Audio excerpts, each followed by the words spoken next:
London, it is time for the FACEIT Ignite Halo European Open. The granddaddy of console esports returns to Europe for its first major open tournament in a decade, and we are ready to make history as we crown a brand new champion. My name is Freya Spiers, and I will be your desk host for the duration of this weekend. But of course, I could not do this job alone. Joining me, two staples of the Halo esports scene is, of course, none other than Harry Lethal Thomas and Dan Gaskin. Gentlemen, how are you doing today? Doing great, you know. What a way to start the weekend with a Halo 3 tournament, which we haven't had in such a long time in Europe. Looking, quite excited. How about you, Dan? Always good. I love when North American teams come over. I know there's only a couple here, but they just have like a target on their back. Everyone wants to see whether they can take down that North American team or not. So we'll see what happens. Yeah, exactly. I mean, it's been 10 years since Halo 3 has been in Europe in this format. That must be exciting for you guys to be delving back into it. Yeah, it's weird. It's been such a long time. We've seen a few old faces come back as well. Nice to see Fusion make a reappearance and Two Foxes see how he does as well. Quite a few players here and there. And, I want to see how the Halo 5 players actually do in the Halo 3 scene too. Yeah, exactly. Well, and you guys can get involved at home too. Make sure you are following at FACEIT Halo and using the hashtag FACEIT Ignite to let us know all your thoughts, opinions and prediction. And we will be featuring some of those on stream, so make sure you send us in your best tweets. But guys, we have got so much to talk about. So many teams in attendance, as you said, so many old players, so many new players coming into the mix. What are you making of this tournament?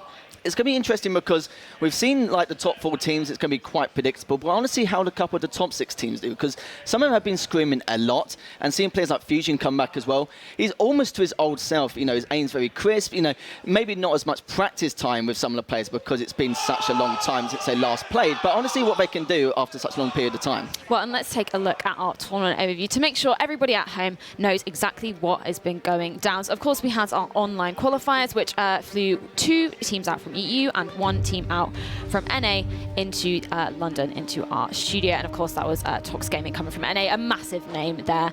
So day 1 is going to be today. We're starting off with our 23 teams. It's going to be in a Swiss bracket. All matches will be a best of 5. It's basically the first team to get to those 3 wins. Doesn't matter how you get there, but you must get to those 3 wins to progress into day 2, where we will see 12 teams battling it out in our double elimination bracket. All matches will be best of 5 except for the grand final, which will be that best of 7. So we've got a lot of Halo to be delving into, haven't we, guys? Yeah, it's going to be plenty to choose on here. Everything's going to be best of 5, like you mentioned before, which is great because sometimes it can be a best of 3 in a lot of open tournaments, but it's nice it's all a best of 5. But it's the Swiss groups we're going to be looking at to start with on day number 1. There'll be 8 teams in each group. First and second from each group will go into the winners bracket, with the third place one starting in the losers. So if you do come third, you've only got 1 chance to make it through, but the first and second place team make it into winners bracket, at least they've got those 2 chances there. But if the people at home not too sure about how the Swiss format's going to work, everyone's going to start with a 0-0 win-loss to begin with. For example, if you win your first match and you go 1-0, you're playing against another team who's also going 1-0, and vice versa if you're going 0-1, to finally find out who wins those 3 maps to qualify into Championship Sunday double elimination bracket. Yes, exactly. And I mean, you've got to be starting off on the right form, right, guys? There's no room for error, because if you're going into that 0-1, you only really have 2 chances left, right? It's an interesting way to have Swiss stage in Halo. We've not seen it too much. I've seen it in a lot of other esports. I think it's great because, I mean, maybe I'll slightly disagree. If you go 0-1, maybe even 0-2, you're going to be facing against other teams who have also started off badly. So then you have that real chance of getting some momentum and coming back into things. And we've seen in other esports, teams come back from 0-2, going 3-2, and then going on to win tournaments, because you just give yourself a feel of the tournament. You're saying, okay, well, I'm starting to ease myself in. we'll take an early loss, and then you learn from that loss, and it's good to step forward. Well, that's true. Well, let's take a look at what our winning teams will be taking home if they place in that first place spot. They will be taking home $10,000 cold hard cash. Second place will be $6,000. Third place will be $4,000. Fourth place, $2,500, and fifth to sixth place will be $1,250. So we're going to be getting some very rich gentlemen going home if they place in that first place spot. Yeah, good to see this kind of prize money, especially during the grassroots era as well for Halo 3. I mean, back when we were playing Halo 3, we were winning controllers and gift cards and stuff, and now they're winning $10,000. So I'm a bit jealous. I think we peaked too early, didn't we, Harry? I think we did, yeah. You know, we were lucky to win a couple of £100 sometimes. And now looking at the money which is on the table, you know, it's a nice chunk of change to go home with. It really is. And I mean, you can probably hear behind us, we are right in the centre of this LAN arena. You can hear everybody practicing, everybody warming up. It's a great atmosphere to be in. It's the best atmosphere, I think. You know, in an open environment, especially in a LAN environment here, you can see all the teams, how they actually practice, how they progress throughout the stages of the tournament, how loud they get. It's this, you know, it's a sight to behold. I think that's what I'm looking forward to, is people getting loud and proud. I mean, it's one thing to be online and to talk smack to your friends, but when you're actually in person, it suddenly gets a little bit more scary. Because for me, I mean, a lot of people were bigger than me when I got to LAN events. I was like, oh, I used to talk so much smack to these guys. Do I do it now? But you can. It's a comfortable environment. Everyone's friends. It's all friendly smack talk. And if you get loud and proud, you can kind of turn over some teams, and they get a little bit scared. So I'll be excited to see what happens. Well, we're going to be delving into those first games very shortly, but let's take a look at our group as we delve into Group A, and let's see which teams are going to be in there. Of course, the favourites that we've been talking about backstage, Tox Gaming, up there, which is, I mean, you were saying they're favourites to win the whole thing, right? Yeah, 100%. If they're not the favourites, I would have been absolutely gobsmacked. But as you know before, Snipedown and Ace are replacing Royal 2 and Lethal here. But very good replacement. May have lost a little bit of slaying power in that team, but Snipedown will make up for that, and Ace as an all-rounder as well as Lethal, that'll be fine as well. But I feel sorry for Demonica Purple and First Boss, because even though you need to get top 3, those 3 teams there are very, very strong. You know, Lucendi as well, I see him to get at least top 6. Lethal Divide, I see him to maybe get at least top 8, depending on the circumstances. But First Boss and Demonica Purple have to really step things up in this group stage. Can we just take a moment to appreciate First Boss's logo? I think that's an incredible feat of graphics there. It's beautiful. I mean, do we need to get lawyers involved at this point? That's my real question. But I mean, I tell you what, I love it. I love that we're paying homage to some old school Halo 3 teams, Halo 2 teams, and this looks like a really good group.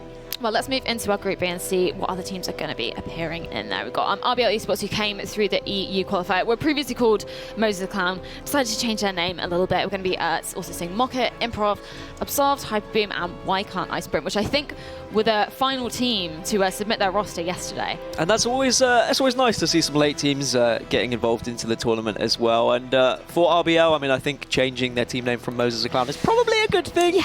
I'm glad they've been able to find some sort of organisation. But this is going to be a really tight group when you're looking around that third place, those that are going to be moving through to the loser bracket. I think 1 and 2, RBL and Mocket, should be able to get through, but who knows? There's always that potential for upsets in open tournaments like this. However, I'm always excited to see the likes of Looney and Warlord, because they practice hard, and when they do practice hard, they turn up to events. Exactly. Well, let's move on and see our Group C teams. We're going to have Mesa Gaming also coming through the EU qualifier, winning that all expenses paid trip here, as you can see by the 3rd seed.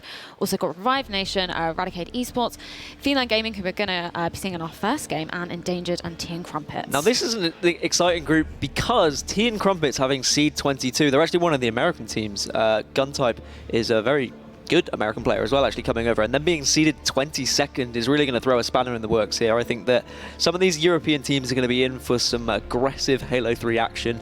I wouldn't be surprised if they managed to get through into the winners bracket. Yeah, seeing that as well with Revive Nation. They've been doing very well in scrims, especially online, and looking at it so far against Lucendi, they've been scrimming in quite a few times and taking quite a lot of games. They're another team I reckon will go around that top 6, top 8 marking. Seed 6 is probably quite accurate considering the circumstances. But yeah, top 3 would have been all to play for, but like Dan said, with Guntype on Tea and Crumpets, it's going to be a little bit of a hectic group there. Well, exactly. Let's move into our final group, which is Group D, to see the last remaining teams. Is there anybody you guys want to pick out in there? Spiers Esports, we have to give a shout out, some true veterans there, and they should be able to cruise through this group, in my opinion. But then you've also got some of those like lower-ended players as well that we've seen time and time again at LAN events that I'm sure will be looking to try and get through to that group stage. Demonica forming a squad, as well as Back to Classic. I know that you've played quite a lot of the Back to Classic guys, haven't you? Yes, I've played Little Sandal loads of times, so much over the last couple of weeks. I can't get away from him because every time we go to matchmaking, I will will at least play against one of them. Very good online, very good players. They've been grinding so hard. But Electrify Esports, you've got 4 members there, very good at Halo 5, even back last September at one of the London events.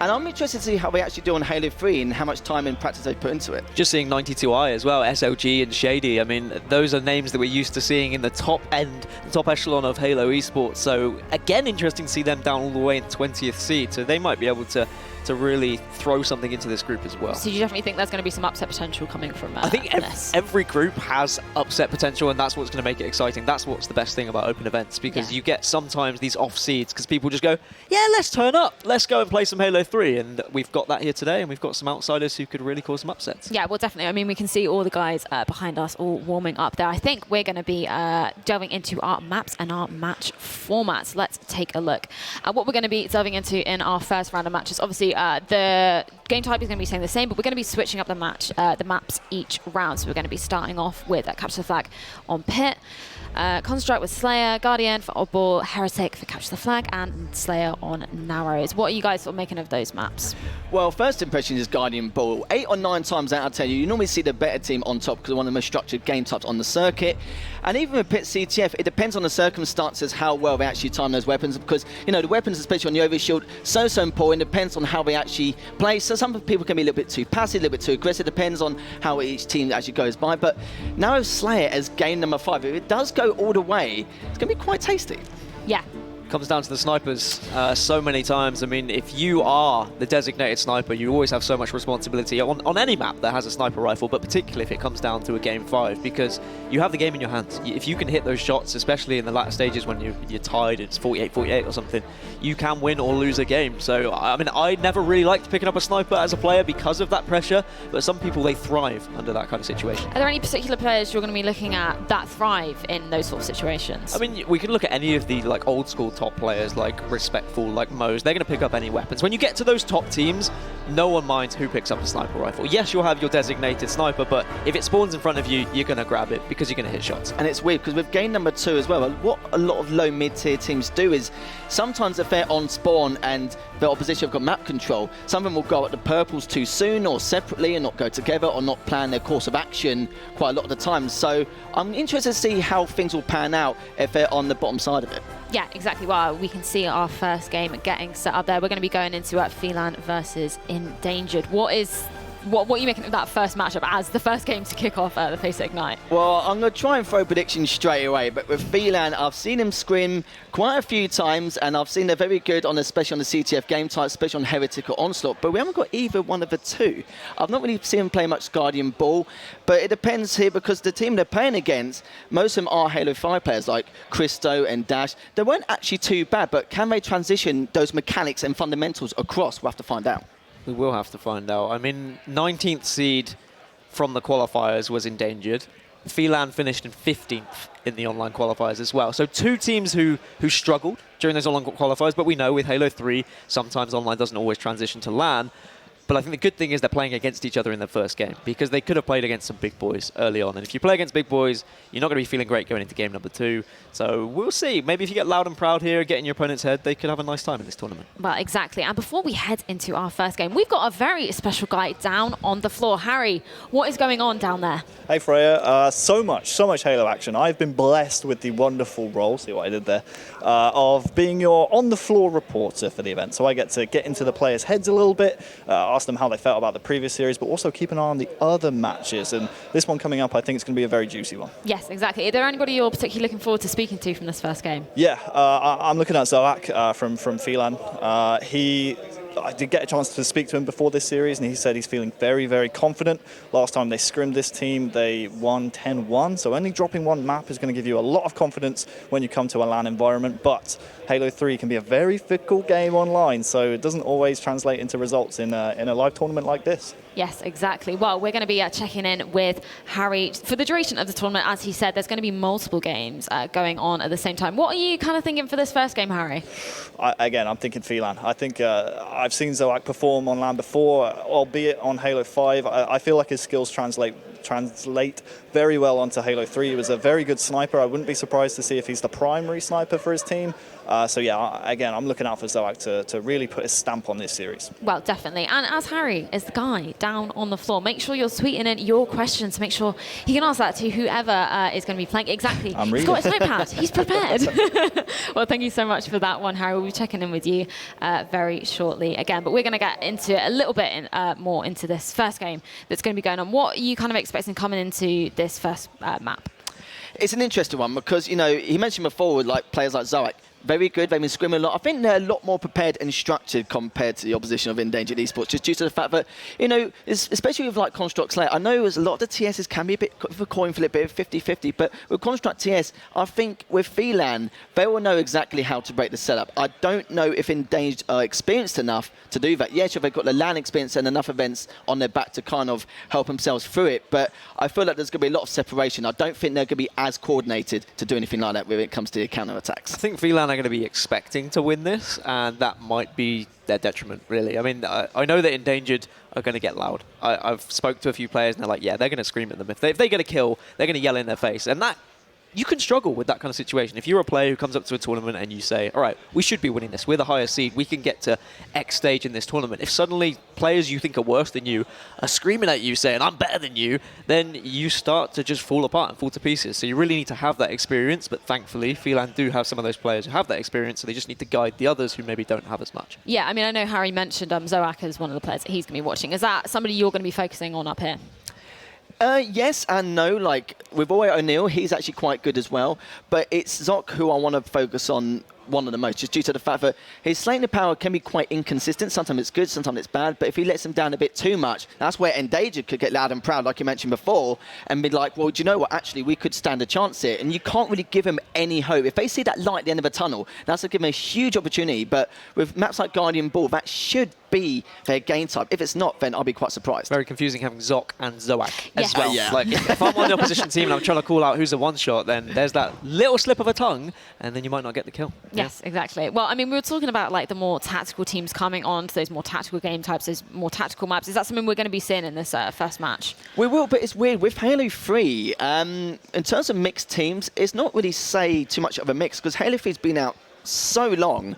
Everyone knows the setups, everyone knows how to break them, but it's the breaking point I need to speak about the most. You know, with the start strategies and the counter-attacks, that's why some of the low to mid-tier teams may be a little bit inexperienced, especially coming from Halo 5 to Halo 3, if you missed out on that kind of era. But this is what I'm talking about with Phelan. They should know how to do this. If they don't, I'll be quite surprised. They have been scrimming. I've been watching them online to see how they've actually been progressing.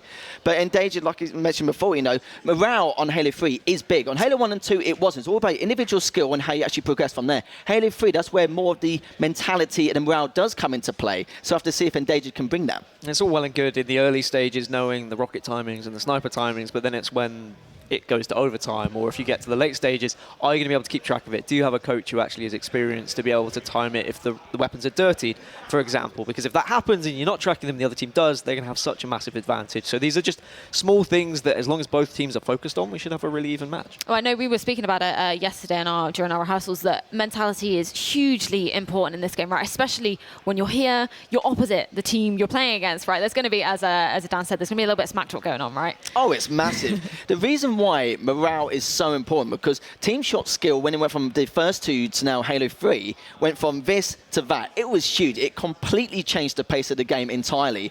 And that's why some of the teams where they may be a little bit behind in terms of structure can actually make up for that. And it kind of annoyed me a little bit, because I actually preferred the more individual traits rather than actually the old team shooting, all that bits and pieces. But it's just one of those things, you know, have to live with it, but at least it gives some of the smaller teams a bit more of a chance to have a better outcome. This is why Harry got progressively worse from Halo 1 to That's 2 actually no to lie. 3, because he had to be a teammate. And as one of my ex-teammates, I know that he is actually very good.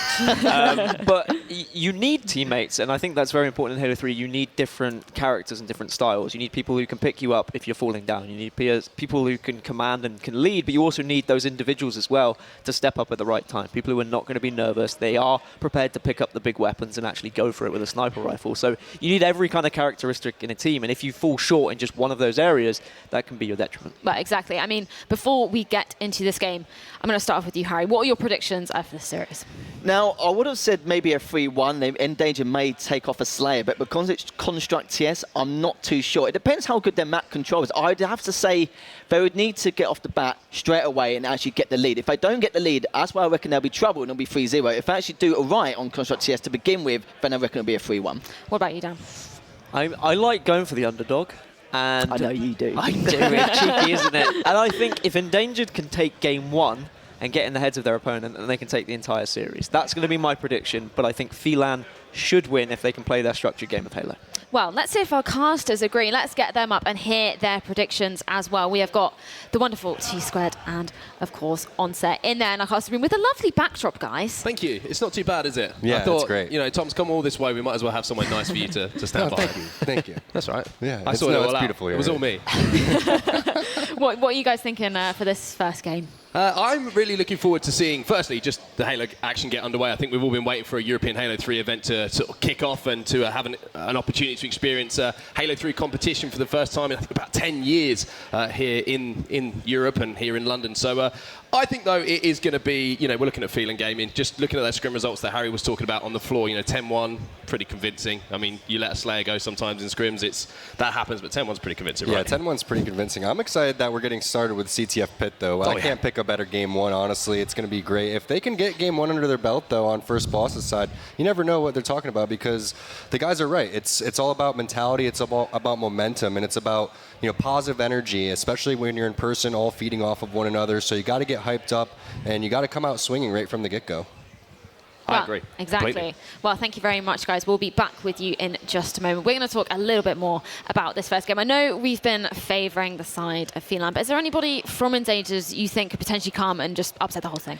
It's very difficult to say. Like, you know, I've not played. The 2 members I know from that team is Dash and Christo, and I've played them on Halo 5. They're okay. They're not too bad. You know, I can't really complain about them. But the problem is, how much do they know about Halo 3? I've not played against them at all online the last couple of weeks, which I'm quite surprised. I thought I would have matched them at least once, but sadly I haven't. But they're the 2 players I have to look out for it. But then again, I'm not going to underestimate the other 2. I don't know them. I've not heard of them. I've not played them. They could come out of the woodwork actually, you know, slaying everything left, right, and centre. So I don't want to, like, you know, put the limelight on just those 2 in general, because the other 2 could actually do okay without me knowing. Just looking to see if they were born when Halo 3 was out. That's always one thing you have to check. If they're Halo 5 players, you never really know.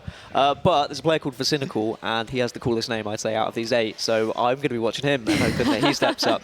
I think the transition you're talking about from Halo 5 to Halo 3 it's a very steep learning curve. If you start from Halo 3 and progress to Halo 5, you're going to be fine because you know the core mechanics of any Halo game. But Halo 5 is very different in terms of its movement, and you've got your very fast-paced action, whereas Halo 3, it's a little bit slower, and you're not going to be able to jump and sprint around and thrust everywhere. So suddenly you have to rely on a couple more things and using your noggin a little bit. Well, I think that's highlighted one of the team's names, Why Can't I Sprint? I think we're going to be, that's what we're going to be expecting from those guys. But just in terms of the whole setup here, you guys have played online. How important is it to be together as a team? We talk about the difference of sort of online versus online play. It's a completely different game, you know.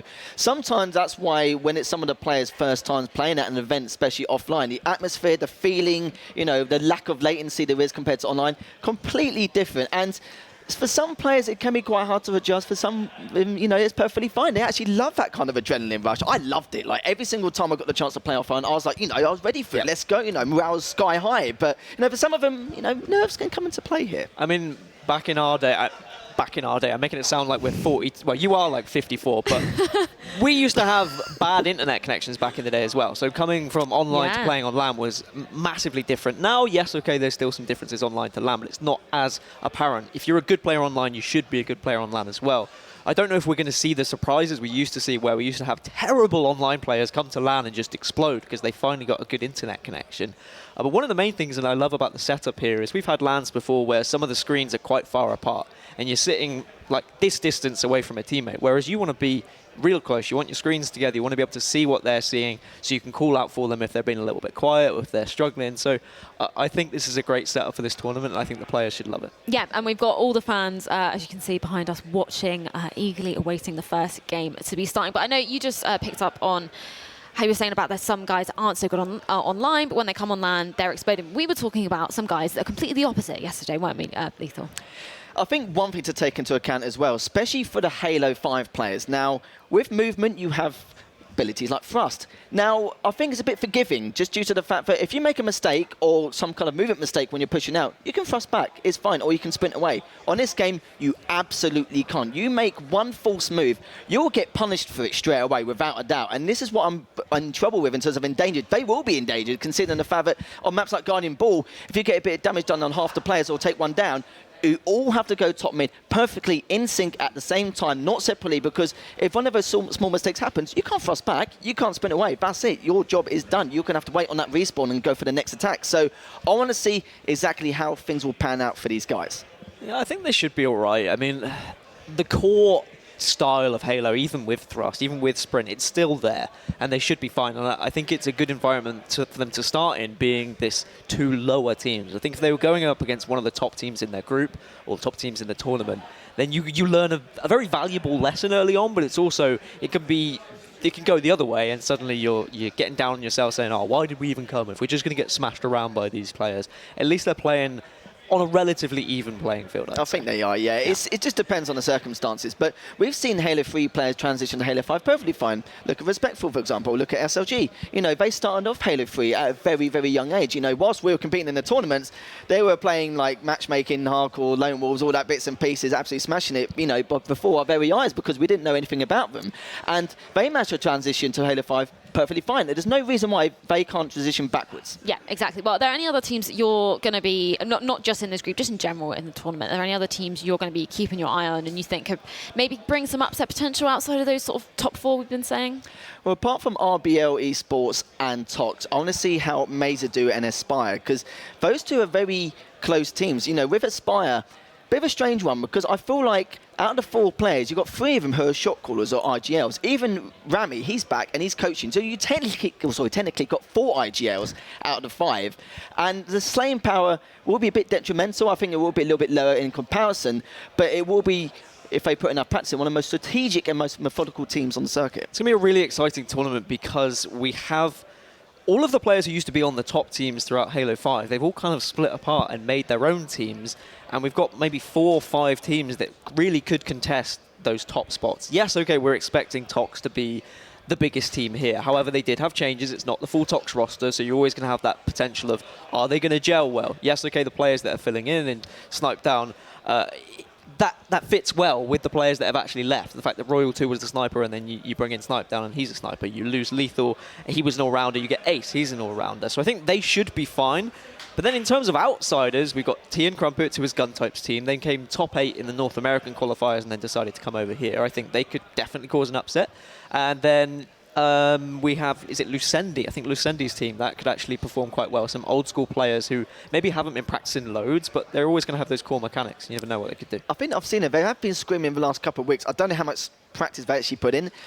But in terms of scrim results, sometimes they won, sometimes they lost. It's been very 50-50, especially against some of the top 8 teams. So that's why I'm very curious to how they do. But they're more of an offline team. They've got enough event experience here to kind of forget all that and see how things go. And even players like Adept, who used to be Genius back in Halo 2 Anniversary, he's come back and he's been playing very well as well. Like I mentioned before, Zyros, he's back. Rob Singleton, a.k.a. Septic, he's back. He's made a return after a while since the start of Halo 5. So it's nice to see some of the old guards return. Yeah, do you think there's a particularly strong group that we've seen just when we were looking through our groups?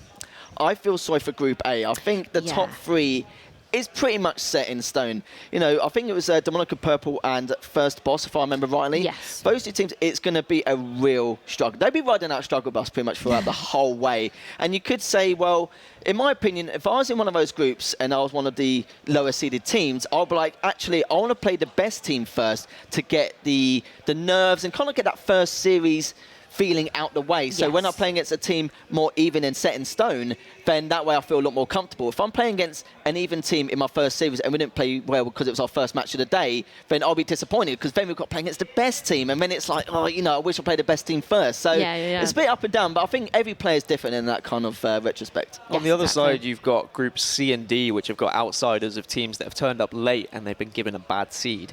and they are going to upset some teams in there as well. So I don't think really there's any nice group. And that's what usually happens when you get a seeding-based group anyway. But because we've got the Swiss phase, I think that's going to be a really interesting situation for some of these teams, because we don't really see it in Halo tournaments, and it's not going to be the normal bracket or the normal group stage they're used to, so we're going to see how they fare. Are they going to be comfortable with how that works, or are they going to struggle with how that works? That's really how the tournament's going to develop today in particular. I think the groups are quite interesting because you get, groups like Group A where the top 3 is sadly set in stone depending on how things pan out throughout the course of the day. Yeah. But there's some groups where we don't even know who's going to come second, let alone third. So that's what's going to make it so great as we go towards the end of the Swiss format. But that's so great about the Swiss format is the fact that no matter what happens, the first matches will be up and down depending on who plays who. But then it's going to get more accurate, a lot more even as we go down the line throughout the course of the day. Well, exactly. And there's only going to be 12 teams progressing to tomorrow's Championship Sunday. So it really is a battle of who can get off the mark first. But I just wanted to point out, I'm loving the jerseys, by the way. A lot of teams have got their own custom jerseys. They're really getting into the Airland spirit, aren't they? I love it. I actually upset some players.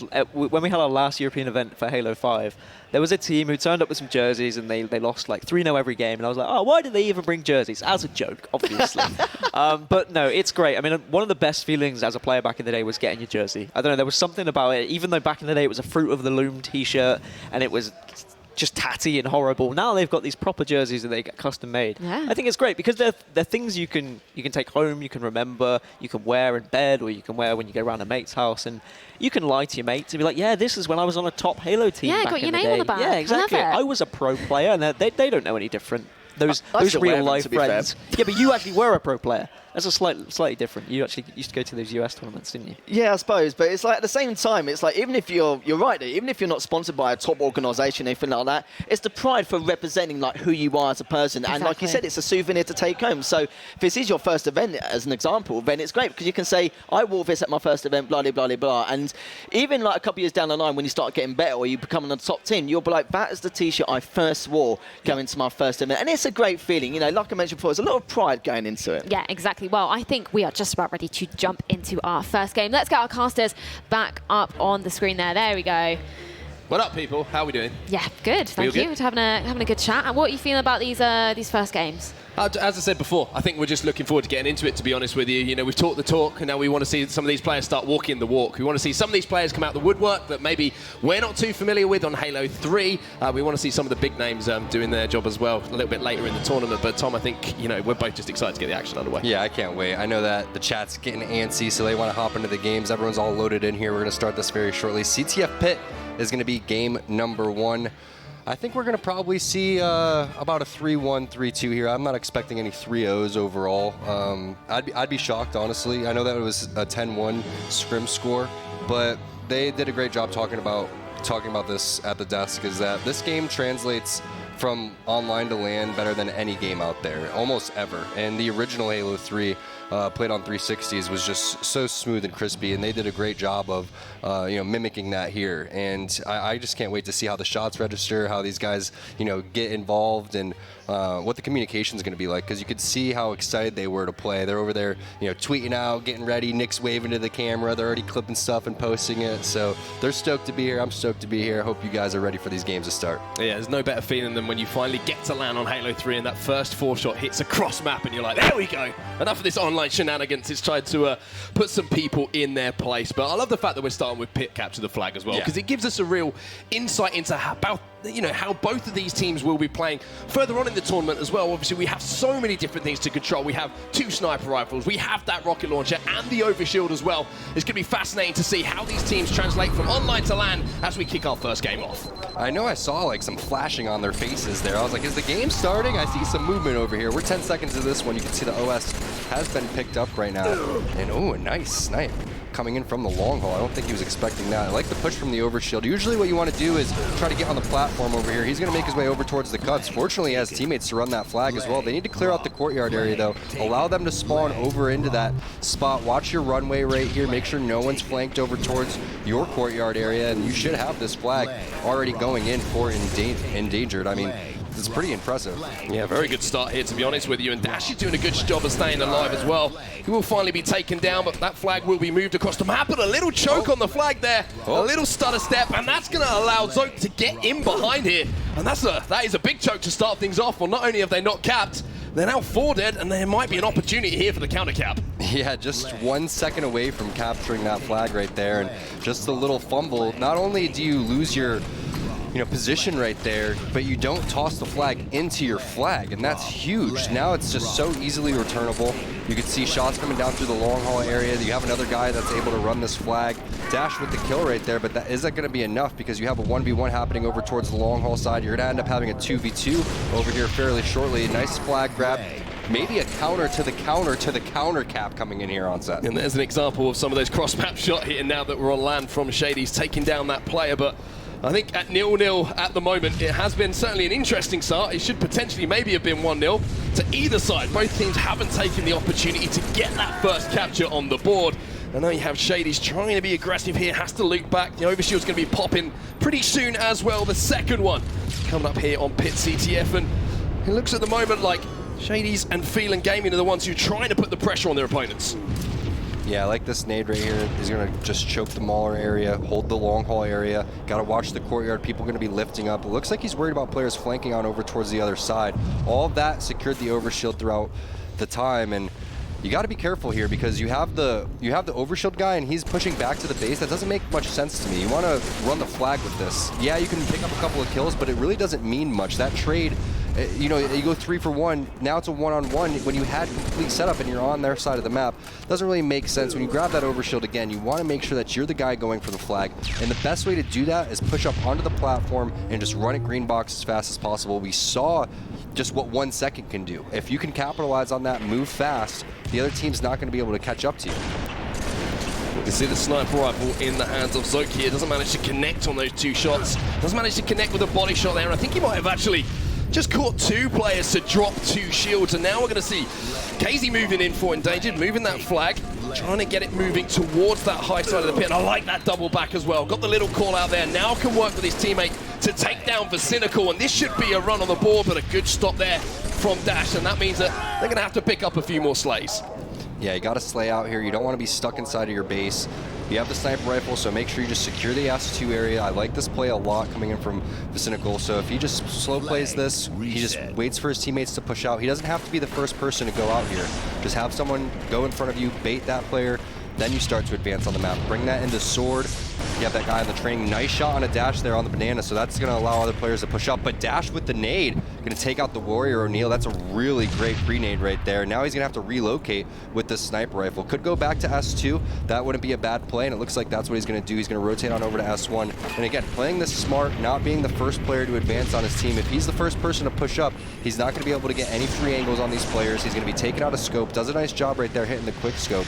But you want to just secure this and make sure that the enemy team isn't pushing into your base. That's the only thing that you need to do right now. Yeah, I think that, Cynical put himself in a position to stay alive there. Maybe could have retreated a little bit quicker to this power position up on S2, just to essentially cover as many angles as he could, as we see another overshield going to be picked up here. And this time he's jumping off of S2. Yes, he hit that body shot, but sometimes you just got to make that overshield player work for that kill. Try and get that, make it as hard as possible to get that sniper rifle out of the hands. And now we're actually going to see Endangered Esports moving this across. There's a nice snipe there from Zoke onto the Warrior O'Neal. And if they can pick up these slays on the high side of the map, they might be able to get that flag moving. Nice body shots, but now he's just got to stay alive back down, as you do see his teammates just falling on the high side of the map. Just great job staying alive as long as possible right there. Did some serious damage. Yeah, they weren't able to get that flag capture, but that's a good sign when you see one of your teammates warming up right there. I mean, that was a 4v3v1 in that instance, so he was able to almost kill all of those players. If he maybe just aims a sliver higher, he's landing multiple headshots, and if that nade maybe connects, you're looking at maybe a triple kill there, so just great job again. But now you're going to have to reset, get that sniper back into the Sword. This is the first time we've seen it rotated this far onto the map. I like this play. You have a player that's sitting over there with the rockets over towards the long haul. He saw that, going to call it out for his team. Another player on over towards the green box, and here comes the push. So got to watch out for Warrior O'Neal down over towards the training area. Looks like he has a teammate on banana that's going to jump out. A couple of shots going to connect. The nade is going to miss, and now the push is starting to come. I like this. Double teaming the guy on the training. Sees a guy over towards the long haul. That guy's stuck inside the needles. They should be able to spawn trap in courtyard over here, and that's exactly what Zoac's thinking. Not going to be able to land that, though. Unfortunately, that was a... Unfortunately, that wasn't the headshot that he was looking for. Ooh, another nice little strafe over towards the right side as well. So No one's spawning in the courtyard, interestingly enough. That's a very popular spawn, but he has influence spawns, and Shady's going to come around with the assassination. And I think we've got the overlay colours the wrong way round at the moment. We'll get that fixed as soon as possible for everyone who's watching at home at the moment. But rocket launcher in the hands, but it's not connecting with anyone, and that's going to allow an overshield. I don't know if it was a burn or if he managed to pick that one up and potentially have a little bit of overshield to work with, but 2 rockets that hit nothing but oxygen and CO2, to be honest with you. It didn't connect with any players, and that means that overshield will not be picked up, and it will be quite simply, a burn. You're going to have to see more green and camo pushes here. They're pushing on over towards the training side, but Specifically, he's going to have to realize what's going on here. He's going to have to rotate over towards the long haul area and start choking these needle and mauler spawns, because here it comes. They're starting to push out here. And I do like this play, rotating it back over towards the long haul. Great pre-nade coming in over towards that side, just in case that player was to push over towards the long haul. And that's not cynical, because we're looking at the cynical right there. So he's going to come and land in with the beatdown. And a really nice play there. I like that follow-up from the team jumping on over towards the platform, just trying to clear out their base. Just got to try to reset here. They did have a lot of pressure on their base, but now it's their time to kind of call out, find the priority kills. Dash with the nice strafe, the nice kill. He's going to be a huge problem at the base because the rest of his team is advanced on the other side. So now you're going to see the push start to come in here. Actually opting to move towards the training side. A couple of kills going to be traded as we see Christo now moving over towards the green box with the teammate. And there is actually a teammate who is flanking as well. Nice job just to stay alive here. And you can see Christo, the bait and switch, working well between these two players. Putting a couple of shots on top and then backing down. It's almost a staple of Halo at this point. But on Halo 3, with that reduced movement, you don't have that advanced movement. It's such a vital part of executing kills and moving up the map. Yeah, baiting and switching is huge. You always want to try to inflict as much damage as possible while taking as least damage as possible. But you also, it's not bad to take damage and try to bait players into positions that they don't necessarily want to put themselves in. One of the examples would be when we saw the overshield guy on the training. He took damage, but it wasn't enough damage, and then that player flew out, got a little cocky, tried to land the snipes. Next thing you know, he's turning over the power weapons. So double snipers here. This should bode well here. And they need to watch out, though, because they have a spawner over towards the mauler. I do like this play again, just backing off. He doesn't need to reload. There it is. I was getting a little worried. He's getting a little cocky with the one shot, bro. There's other people on the team besides that one player, but now Zoc's going to push out. Great job just not being distracted by the players on the other side of the map. Nice snipe there for the double kill. Another player located on over towards the cuts. Can they pick up the kill? Christo does, and now the spawns are going to pop up, most likely in the mauler, and they do. There's O'Neal. It's going to be O'Neal with the kill, though. Maybe could have used some of those nades to pre-nade the mauler. Possibly. I mean, it's very hard to, break down those scenarios when you know potentially that's the only spot that's going to really screw the flag. Even if they, do spawn there, you have an opportunity to kill them, and that could be a really bad spawn. So the killing spree is nice, but it's not going to get the flag out of the base, unfortunately. So you're going to have to try it again, and, great shots, though, overall. Yeah, maybe it was a situation, maybe communication not quite being on point there. I was wondering how long that player was staying alive in the mauler and how that was going to influence those spawns, and not dropping that grenade down to block those spawns. Obviously, just lay them down a little bit with the final piece of the puzzle as far as that flag run was concerned. But we're going to see rockets in the hands of Vicinical, I believe, is in the green box there. Fires another one to try and back the player up as we're watching this death screen. And now we're going to see potentially a two-man push through the long hold. And Vicinical, he's still got the rockets, and he says, come to me, I'm quite happy to pick up a double. That's going to be 3 dead, and here's the push that we're looking for. And there's the block of the mauler as well. Perfect free nade on there. Could have potentially went for the insta-splode there. Not going to land. None of those nades land, so great job staying alive in the mauler there. Does not buy enough time, and another fumble Ami moment brought to you by the blue team. Casey says, give that to me. I've got a little bit of grip on these hands, and I'll run this flag. And there is a player who's actually flanked behind. Shades has done a great job here. Huge one-on-one between these two players. Shades does so well to stay alive, and he does actually pick up the kill as well. So that flag is going to be down, and Shades, well, he's looking for another kill to try and slow this down. Shady's going huge right now, and you have another kill right there onto Christo. Gotta get a flag tucked right here, so let's see if he's gonna go for it. Has to wait for his shields, but instead he's gonna elect to pick it up and maybe just toss it onto the platform for his teammates. Doesn't get it to the platform, it falls into the needle pit. That's not what you want to have happen here. You're gonna have to grab this if you're Christo, toss it onto the platform, but you can't. You have a guy on the training, you have another guy in your needles, and we've seen so many flags on set get past the 50-yard line, but that's what happens when it's the first game of the tournament, when you have these jitters coming in. You play a little bit sloppy, the communication may not all the way be there. All they had to do was worry about Shady flanking over towards that side. They had no idea that he made it over towards their long haul side, and that stopped another flag cap. We should have at least 3 or 4 flags on the board right now, but we're still stuck at 0-0. If you guys are unfamiliar with Halo 3, it goes to the 15-minute time limit, and that's when it does get pushed into overtime. So look down there, you can see 3 minutes and 40 seconds left. That's the time that you have to get at least 1 flag capture on the board if you want to try to get this W. Team players spawning on the needles there. Wasn't able to connect with either of those shots, and now we're going to see the battle down here low. Shades does actually win that battle, and not only that, I'm not sure if the overshield is going to be popping, but he will get a sniper rifle for winning that 1v1. And it's a little bit of a standoff here. You can see both teams trying to maybe make a push on the training side. And it's kind of both teams kind of split across the map at the moment. Who's going to pick up these kills in the team fight? And then from there, we're going to see that push come in. We're doing a little dance over here to try to get the flag out. I like this. Shady's does Gotta go get down. that energy up, Tom. We got it, man. Dash is going to go down as well, and you can see the pressure starting to come in, but 3 down, you're going to have to back off here, reset. I do like this play. Just wait for your teammates to come back up. You have to watch the green and long haul. That's really all he has to do, and there it is. Christo coming in from the long haul. Don't be distracted by those players that are over there just trying to lay down a couple of shots. There's going to be people pushing up over towards multiple areas. Now the flag's getting pulled with the rockets right here. This should be big. Does the rocket connect? It does. Nice job switching to the BR to secure that kill. The custom comes up as well. They should be a cap. They have to secure this flag capture. Be careful if you're the rocket overshield guy, though. You have to come back. Great spawn. You do have that player still weak. Nice grenades. Oh, baby! The double kill. That's huge right there. Shady, can he do it again? He's pushed over towards the long haul area. Sees Dash. Nice trade right there. Got to be careful, though. Where's the rocket guy? Where is the overshield rocket guy? He could be pushing through the green hall right now, and I don't see him anywhere. I mean, the flag's still sitting there. You have all 4 players in the area. This should be a cap. That has to be a cap at that point, and there it is. Going to be 1-0.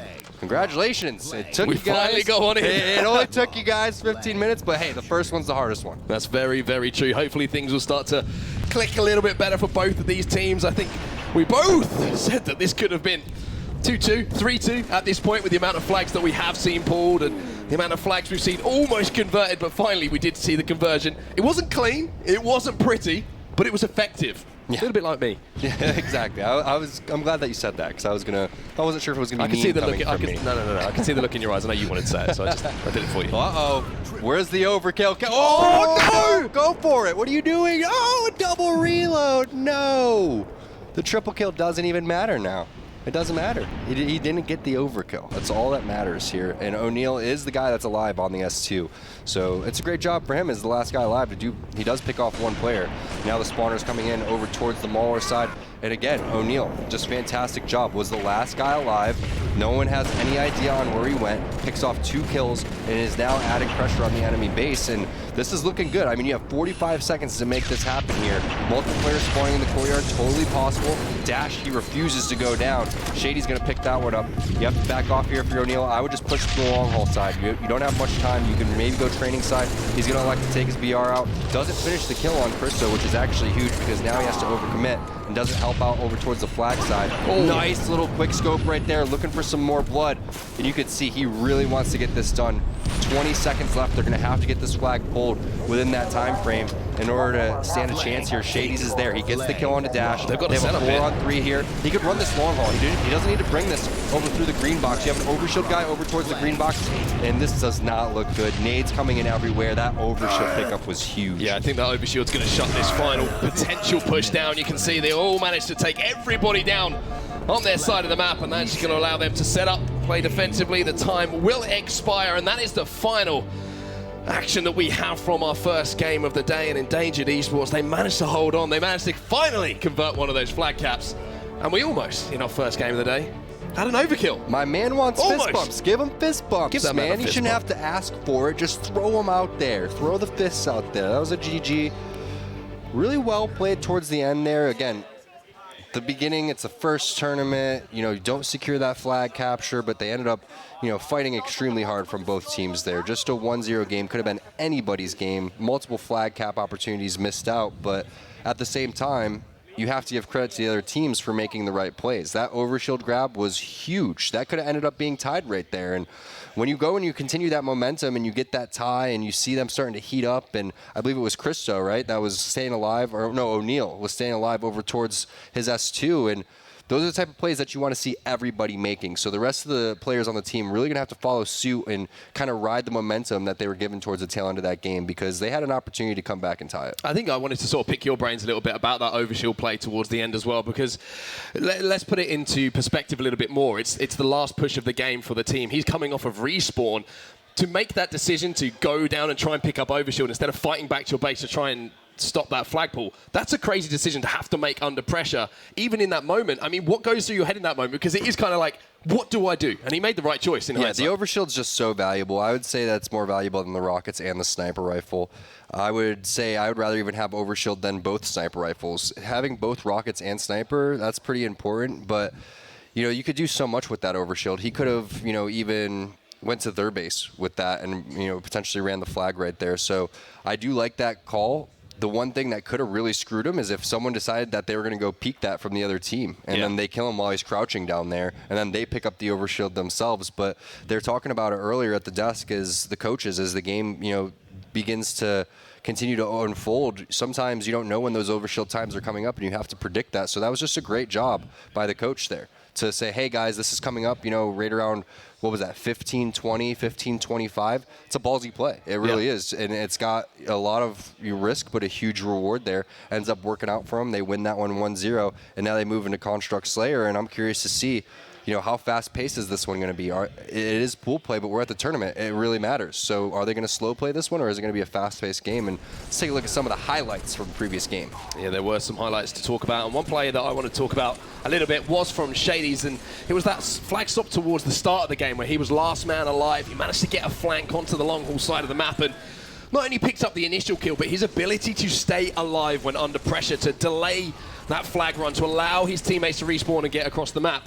It's such a huge part of Halo 3 is staying alive. And we say it so much, but there's so many different situations that it becomes vital to not only yourself and staying alive and picking up kills, but to your team to return objectives, to pick up kills, to pick up power-ups. It really is such a core fundamental. Yeah, and that's where we saw the kind of over-aggression coming in from their own S2, and you saw fantastic quickscopes. So, I mean, the sniping was pretty solid overall. Nothing too crazy, nothing that made us go, whoa, man, that was the sickest shot so far. But we did see, again, great control of the overshield. I didn't see any custom power-up go, unnoticed. They were on top of it. Just better execution with the power-ups is going to be needed. So when it comes to Construct, when you get that camouflage, when you have that opportunity to get up top, don't waste it. Make a play. Go up over towards the, back ramp, over up towards blue ramp. Maybe you go up the sword leg, and this was Shady's really clutching it over towards the camo side. And I just was so impressed with how there was multiple times there was one guy alive that was doing huge damage there, and it made me wonder, what was everybody else doing at that point, right? And is it a communication issue? Is it a communication issue, or are people just taking bad fights? You don't know. I mean, this was an opportunity for them to stop this flag right here, but again, on the blue side, just so many people flooding towards that flag to go and get that touch, and that's all you need. You're going to come up with a couple of grenades, toss those grenades over towards the long haul green side. Nice little triple kill there that we're looking for. See it again though, because it was the reload. We were hoping so much. If you didn't have to reload, that we could have brought you the first overkill of the day in the first match. You let us down. That's all I'm saying. Yeah. You didn't really. It was should have reloaded before the clip. Everybody knows that, right? You get double. Doesn't matter about the triple. You reload first. Then or just maybe go for the stick. I'm not sure if he had any grenades or anything like that, but you could tell that player didn't want to give up the kill. He's like, he got a triple, back up. But whoever it was that lived throughout that triple, we have to go back and touch base on the fact that he got 2 more kills after that. Yeah. And that was the swing that almost brought them back into the game. So I just want to talk about when you're the last guy alive, how you cannot go all 4 dead in Halo 3. In any Halo game, you never want to go all 4 dead, especially in Halo 3. you got to make sure that you're spawning your teammates in a smart spot. You can predict these things, especially in Construct. If you're over towards top gold, if you're over towards the sword, all of these areas on top of the map are so crucial that you do not want to go down right there. And you can see those shots, it looked like they weren't landing, it looked like blank shots, but they actually just weren't being led enough. In Halo 3, you really got to lead your shots. Some guy on G4 told me about that a couple years ago. And one thing is there already.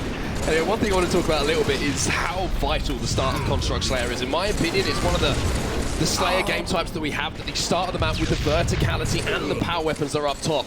Getting off to a good start is vital. You can almost go up by 8-0 if you play it well. If you get those initial team kills, if you manage to get a forward edge, you get rockets, you get top control. You can almost hold off another couple of pushes and you really can almost win the game in these first kind of couple of minutes if you play it properly.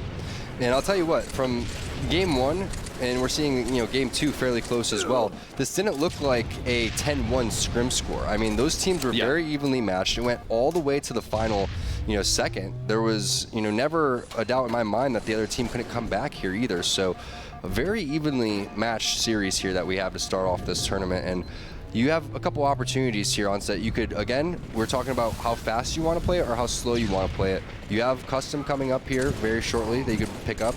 Again, I like this push going over towards the open side, now pushing over towards top gold. It's all about that top control, because if you have top, you're able to just drop down very easily, clean up these kills, and then just lift back up. But you don't want to drop numerous people down and leave yourself susceptible to getting pushed over towards the other side. And you don't want to give up spawns if you do kill the other team. So you have to be careful when you do drop down, making sure that it's a smart play. And this is what I was talking about just now. You had top control right there, but 2 of your teammates spawned down low, and now everybody on your team is low. And yeah, I mean, if you're going to pick a time, you might as well do it right at that 13:00 mark, but it's not an ideal situation here. They definitely wish that they were over towards top. Krista's going to be taken down. You can see the battle going on at the moment down low. And it is for that camouflage. And speaking of the camouflage, great switch there for the observer in the back. Jersey is going to be... Shady's taken down, and the most important thing about that is it wasn't traded out that kill, but as I say, I'm not sure if that was a rogue grenade thrown across map by someone, or if that was a team nade potentially that took someone down there. But I don't think it was a team nade, because they would have gave credit to the person that he fought there. So I think that was a just really nice nade across the map. It's heartbreaking, is it, when you get camouflage, you manage to pick up a kill, stay alive, you got top control, you're going, teammates, I've cleaned out half the map for you here, up you come. It's just unfortunate, really. Grenade just takes you down. Oh, nice no-scope right there. Has his teammate there to help out with that kill. Now they're going to have to figure out how they want to get this sniper rifle player up top. Which lift do they want to go up? Shady's not the smartest drop down right there. I think that he was trying to clean up the one-shot kill there, but they need to make sure that they're focused on lobby control. A couple of kills going in, and the rockets popping up here. This is a great position. Only down 4 kills, plenty of snipe ammo. Everyone's watching the correct spawns. Now it's all about watching your power weapon guys back. They need to get over towards the close side, and it's kind of risky to watch it from this angle. You have multiple nades, but it's better to, again, have everybody watching a spot, and I feel like they're leaving some areas unwatched right now, and it looks like that's going to be the gold spot. The rocket is going to come out. I believe he picked up 2 out of that. So 29-27, you know that they're all over towards top gold. It's going to be up to the sniper rifle player here to stop these guys from pushing. There's going to be 2 on the open side, 2 on the close side, so having R1 control would be huge here. Lobby control, sword control to lay down the shots. If you were the sniper, going to sword right now would be the best option for easy kills. Yeah, pick up those angles, but not moving quick enough means that push is going to come in now, and 3 players fall from what was a fantastic position there. And Phelan Gaming, that's a fantastic push from them. They're up around 4, 5, 6, 7 kills at this point. They've managed to take down that sniper, and you have to say, like you were saying, maybe a little bit slow to rotate into a good position with that sniper rifle there, allowing those players to regain their shields and formulate a push of their own. It's just one of those little things that really can turn into a 3 or 4 kill swing. And speaking of which, there's a 3 or 4 kill swing once again. All right, so now they have to get over towards top gold. This is the perfect opportunity for them to rotate. Stay over here on this open side and just fight for this. Yeah, you got hit with this grenade, so you're gonna have to back off here. But this is the area, and this is the key spot of the map right now, because you can literally just trap them all over towards that open purple side. So here it comes. This fight against Dash is huge. Don't take too much damage. Dash is gonna back off he cleans up a player on over towards the lobby, and then there's the spawners on over towards the open side. So they kill that player, and now they can rotate on over towards the gold and trap the rest of these guys over towards the closed side. One player does need to go R1, and that's exactly what they do, so I do like this play coming in here. But keep in mind, I believe camouflage was popping up throughout all of this as well, so I'm not quite sure if that could be next minute, but I think that was a team headshot right there. Yeah, that was certainly just a little tickle in the back of the hairline. You could see the frustration melees against the wall a little bit disappointing. Christo flying in with the cleanup though. And again, we have a fairly close game. We saw this one possibly get out of hand with 7 kills, but now it's brought back right to 3. Spawning bottom gold means the rest of your teammates are going to be up there, probably screen watching as he just slows it down. Oh, that's not good. Oh no, Onset, that's not what he was looking for. That is not good, and he gets taken down, and now we are just seeing a 2-kill game here. Phelan Gaming, 6 kills away from taking our second game, I should say, and potentially tying up the series. They find another one here, and Zoke, unfortunately, you could be toast, but somehow he manages to just eke away with his life. The Warrior O'Neal gets taken down to no shields, but picks up a kill on his way. And with just 2 kills to go here, you have to feel like Phelan Gaming, this is their game to throw away. No doubt about it. 2 more kills to go here. That was such a close fight down towards R1 going into the lobby. O'Neal finds another one. 1 more kill here. Rockets in their hands. Multiple players trapped over towards top gold. You do have camouflage as well. You're right. This is their game to lose. They have every advantage on the map right now. Christo finds one. There's a suicide. That's not going to do it. He could have just ended that one with a melee. And now Camo guy's dropping over towards the river. Rockets were down as well here, Tom. Yeah, this is a little scary. They had such good positioning. That should have been an easy clap there. But instead, it's slowing down a little bit. That's another kill goes down here. Finding one. Shady's looking for the kill. Oh, no, there just it for is. a second. I was worried. I was worried. That is the face of a nervous man in the middle there. He knew that could have been a game that was thrown away very, very quickly, but they managed to hold on, but keep they their have nerve, Halo and 3 close it national out. champion Fear itself there. That on is the true. left-hand That side. is So Fear there's itself. nothing to worry about. We can confirm that. Thanks for coming over, Fear. We appreciate that. Taking your time out of your busy schedule. We're only joking, Zoak. We know it's you. Yeah, we know it's Well, you. I know it's you. Tom might not. I thought it was Fear, honestly. So 1-1 in the series then. That was an interesting game. Again, both teams showing they're capable of giving us some entertainment as far as these games are concerned. 1-1 in the series now. What was impressive for you there, Tom? Again, I gotta say, the potential throws were impressive. Especially towards the end. Because you get camo, you get rockets, and then you start sweating that badly. Like, that's impressive to try to throw that one away that badly, honestly. On that note, I mean, let's see if someone can bring it back. I thought they had it. I thought they had that in the bag easily, but I thought that. I was that got scary, man. I didn't know what was happening. I'm not going to lie. Towards the end of that game, especially when you have camo, not only like a camo and rockets, and you're just like, how are you dying? No, I don't know. Just how are you dying? I don't know. They were just on the verge of choking, honestly. Yeah. You could see that's why they were so happy after they won that one. That was the grenade we were talking about. What a grenade right there from O'Neal. That was just fantastic. But we were going to talk about momentum a little bit as well. Imagine if they had thrown that away. Down 2-0 in the series. Oh, I think man. they're done. Like, totally. They're smoked at that Totally. point. Like, that is absolutely 100% series over in my opinion. You don't bounce back from a throw like that. They have to. One of the things that is so important on set is thinking about what the other team is calling out about you, and that's why having that sniper rifle rotation out of the closed purple is what I wanted to see, because they know that you're there. So if you, and that's what you'll see players like Snipe Down do so fantastically. Yeah. They do such a good job of just relocating. And you don't want to sit there in the close. It's such an easily grenadable spot. So if you say, all right, sniper's in closed purple, and then you're like, well, no, guys, I actually rotated towards the sword, they're going to be charging the close street, throwing nades in the closed purple. That's the easiest headshot in the game when someone's going and throwing a grenade. So, because they're vulnerable, they can't shoot you back. That you have a whole second to line up that shot. So that's what I want to see from these guys. Is I want to see them playing a little bit faster, because I can see the skill there, I can see the shots, I can see the teamwork, but the execution just isn't there yet. They need to just clean up a couple of things on both teams, and we're going to be seeing some. We were already seeing some really high quality level Halo. I mean, we were here at the tournament, and these guys are sick, but they could be taking it to that next level that we're talking about, pushing into that top 4, top 8 area with just some small adjustments. Well, here we go then. Game number 3 underway. All tied up in the series at 1-1. Just about, we should say, and Camo is going to be in the hands of Phelan Gaming to start this one off. A fantastic job to get that first camo. So easy to get a burn a lot of the time. We see on that first camo with someone flying over the lift, but now we're going to see almost 2 kills. He does actually manage to pick up 2. I'd say Endangered kind of committed quite a lot of resources maybe to taking down that camo player. They did get it done, but taking 2 players along the way against the power-up player, never too bad of a play itself. Unfortunately, while he was doing all of that camo work, nobody was grabbing the ball. So that's the one thing to look out for there is first ball time is going to hop on over to Phelan, and you gotta just hold this green side and rotate this over towards the yellow side here. I think they're gonna elect to toss the ball off, which isn't a bad play. You always want to be safe than sorry here because this game can get out of hand very quickly with just one solid setup. You've seen teams pick up 1-2 minutes. Sometimes the setup's never even broken if it's a really, really good team. So you'll see a couple of different strategies here if you're new to Guardian Ball. I'm sure that a lot of you guys are seasoned players, but you'll see the setup with the ball over towards bottom green or maybe over towards the elbow. And then sometimes you'll see a blue or yellow setup too. Both setups work fairly well, but the most popular that you're going to see is the guy holding the ball on over towards the elbow and players trying to control that sniper side. Yeah, a little bit less vulnerable to grenades with that elbow setup, in my opinion. Obviously, that snipe tower is a little bit enclosed, but you have quite a lot of cover to lay down those shots before the grenades do come in. But now we're going to see a couple of kills actually being traded across the board here. The setup will be broken, kind of half setup almost that they had there, moving that ball towards Snipe Tower initially. And now we're going to see that battle again, the team fight.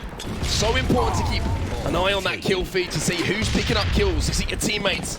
Or is it the opposition to decide if you're going to make a move on that ball? And now we're seeing that ball move towards blue, but a little bit of a split across the map here. A couple of players on Snipe Tower, a couple of players in blue, and that means some important 1v1s are going to be going down across the map. Nice shots right there across the map. Zoak, he's going to get away with his life over towards the bottom center, but this is what the setup is over towards the snipe side. If you can get that mauler guy over there, that's huge. Sniper, mauler, anything like that is just going to really help lock that spot down. They did a great job of getting that ball across the map as well, from blue to maybe dropping it down to lift, getting over to snipe, and now we're kind of seeing them set up around this snipe tower, but they're a little bit bunched up at the moment. Maybe just need to communicate a little better who's watching what, because that's such a huge thing to say just for that process of elimination for a teammate. Yeah, no doubt. I mean, we want to have snipe control on either side, but too many players in one area is not good because then some angles are going unlooked. So the sniper rifle is going to be taken down very quickly, and 50-4 though, that's a solid start. That's what you're looking for right there.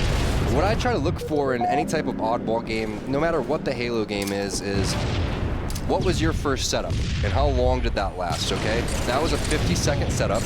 Now you're going to get a chance to see what their setup is going to be like, and if you can just continue to have a better setup after, you know, these cycles over and over again, you're going to win the game. So 16 seconds put on the clock right there for their first setup. That's great. So now you're still up a solid 30 seconds at least. Nice stick right there coming in. Solid trade because you could have easily been no-scope beat down right there. And now the whole map resets. You're in a 2-on-2 situation here. Just got to watch the oddball, pre-nade it if anyone goes for it. Start thinking about how you're going to get over to snipe tower. You're going to see the double man lift here, such an effective way to try and break a setup. But Dash, if he's hitting those shots, it makes things a little bit more difficult. He managed to pick up one here, doesn't get the trade there. If he gets that trade, it's not just the 2 players down, it's also that sniper rifle taken out of commission for a few moments. And that allows the rest of your teammates to make a push along the map. Not worrying about that in the back of your head, you're about to get brained completely. And now we're going to see FACEIT here set up, looking around the vicinity to see if he can lock down a couple of headshots. This is one. Warrior O'Neal comes in strong, and he will pick up that sniper rifle. Not only that, it looks like his teammate will also move the ball across towards the green area of the map. So a nice push there from the Warrior O'Neal, kind of creating that opening, finishing off those kills, getting aggressive. And not only that, allowing his teammate to also push across, and most importantly, of course, win the game with that ball time. Almost a 2-1 right there. And I think probably, I'm going to say Warrior O'Neal and FACEIT are my 2 favorite players to watch in the series so far in terms of, like, they're really going head-to-head consistently. Shady's had some nice plays, especially in that pit CTF where he clutched it over towards the long haul side. But these are the 2 guys, in my opinion, that are picking up the power weapons, that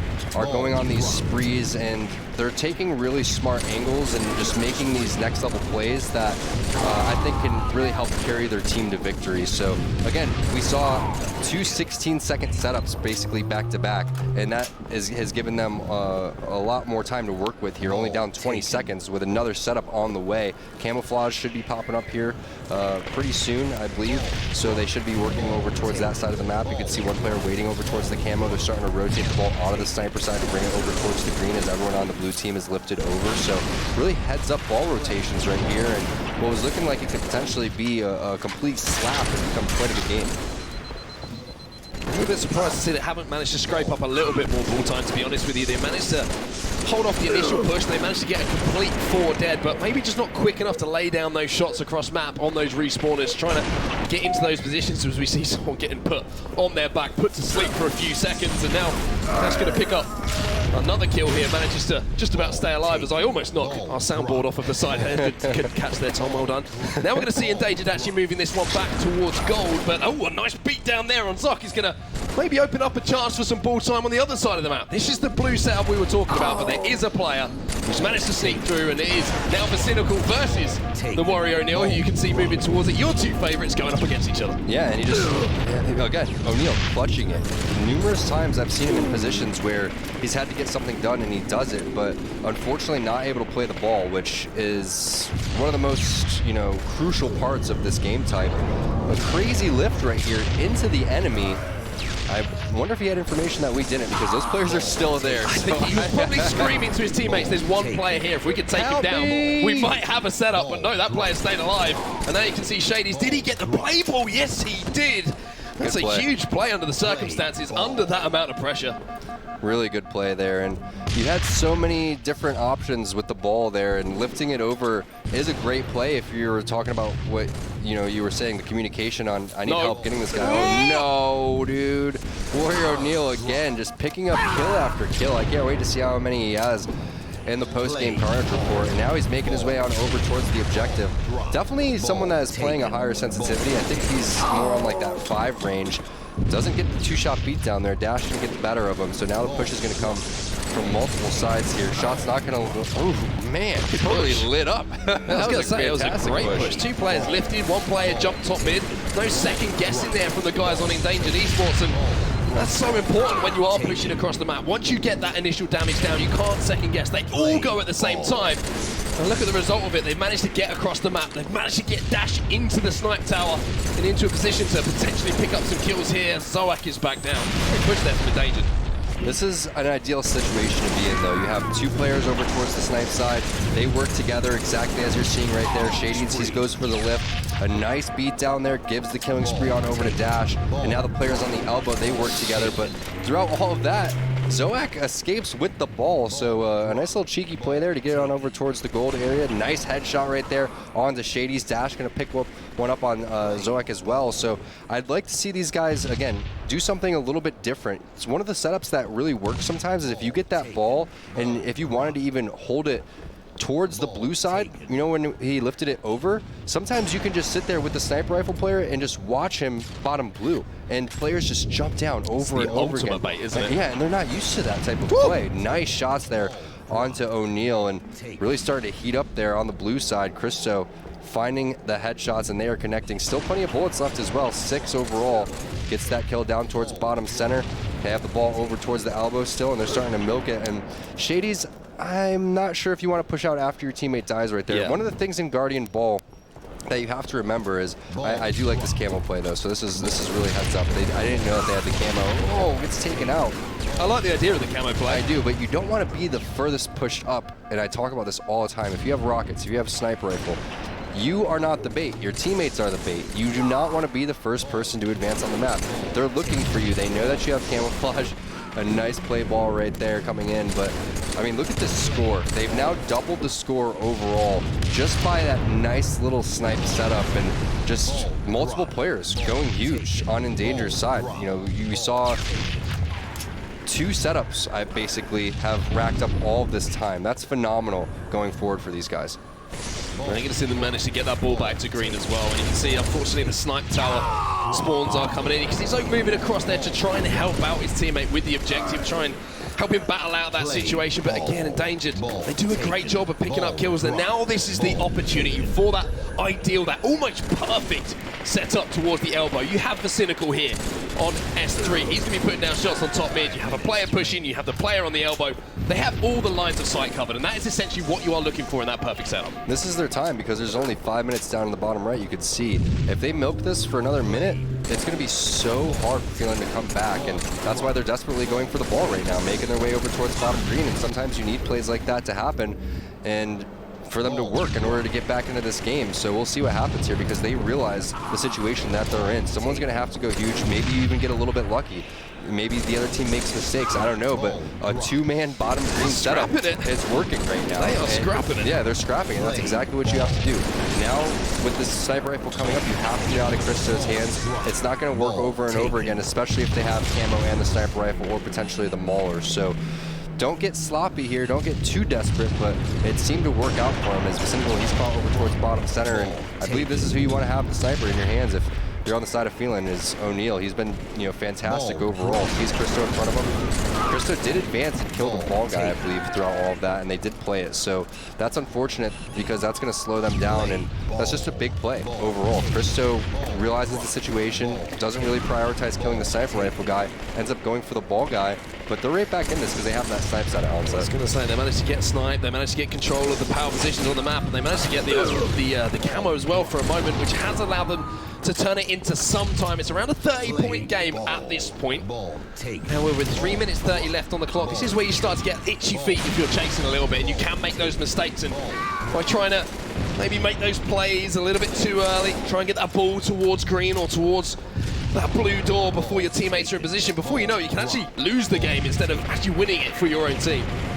So someone grabbed the ball there temporarily and gets taken out immediately. I believe that was Shady's, and he was just going for some sort of play to try to live and maybe get 10 to 15 seconds. O'Neal, can he clutch it? No. Nice job right there. And his teammate actually takes him out. So a trade going in favor of O'Neal there. He probably shouldn't have even gotten that kill. 30 seconds, you're right, Onset. That's not that much to make out. He tried to play a ball right there. Shady's with the kill. That's twice Shady's has gone directly for the ball immediately. So he's really recognizing the situation and saying, hey guys, I need you guys to step it up here, cover me as I go for this ball.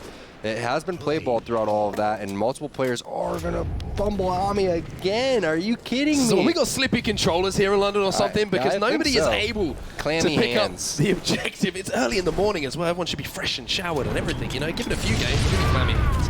But the Warrior O'Neal manages to pick up one, but I think with this setup, you can see again, Endangered Esports spread beautifully across the elbow, across the snipe tower, and they don't really even have to hold the ball at this point. Keeping out your opponent's hands is the name of the game. But every second that you get here, when you're in the lead, I view is twice the amount of time, because they're going to have to make that time back up on the other end as well. It's very similar to a Slayer game where if you win a trade, that's basically a 2-kill difference, because you're subtracting a kill that they should have got and you're adding a kill that you got right there. So here it is. It's basically all coming down to this setup here. 20 seconds to make up. You have sniper rifle in your hand. You have 8 shots. You have the elbow set up. You have another player over towards S2. That player gets a little bit too aggressive and charges down towards bottom green. Nice pre-grenades right there coming in onto Christo. Now a 2-on-2 situation. The ball has been played. 13 seconds to make up here with a minute and a half on the clock. This is totally doable for either team. Yeah, so close. Much like the second game that we saw. Nice nade in this series, aware that the pressure is going to be coming in from the elbow here. You can see him pre-aiming. Dash gets taken down by the beatdown as well. Christo Rails trying to put some pressure onto Zope down in the S1 area here, but where's that ball? I think it's been tossed off the map here, and with 1 minute or so left on the clock, they need to get it in their hands here for all the good work here that Zoke's doing.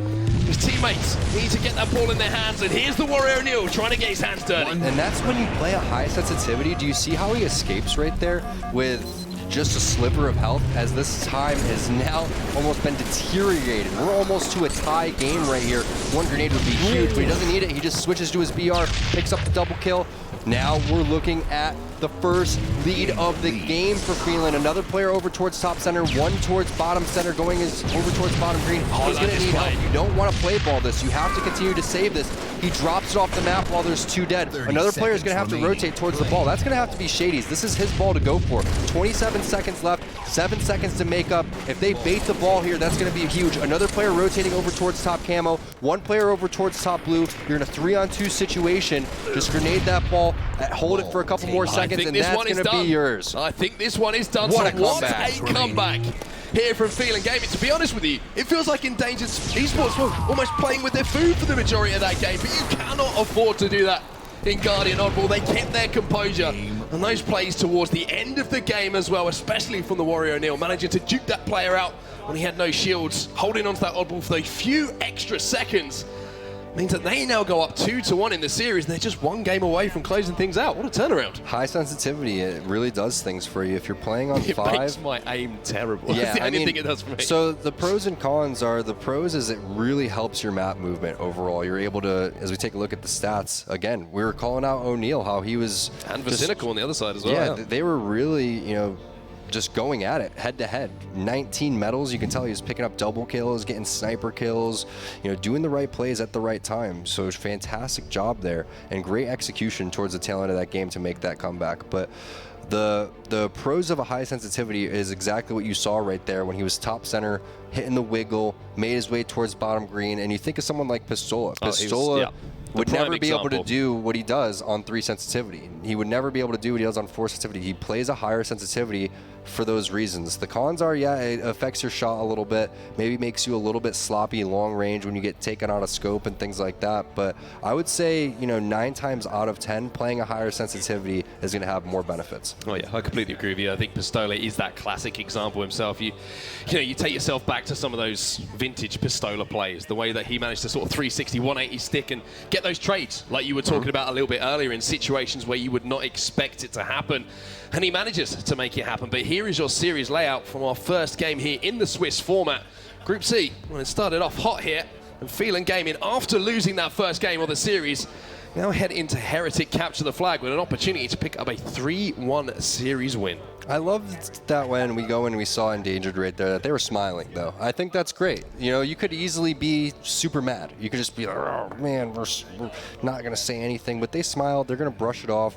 They're going to come into this next game ready to go. They realized that they won CTF on pit fairly handily. Yeah, it was only 1-0, but I thought that they were in control most of that time. It didn't seem like, you know, Game 3 was ever endangered right there.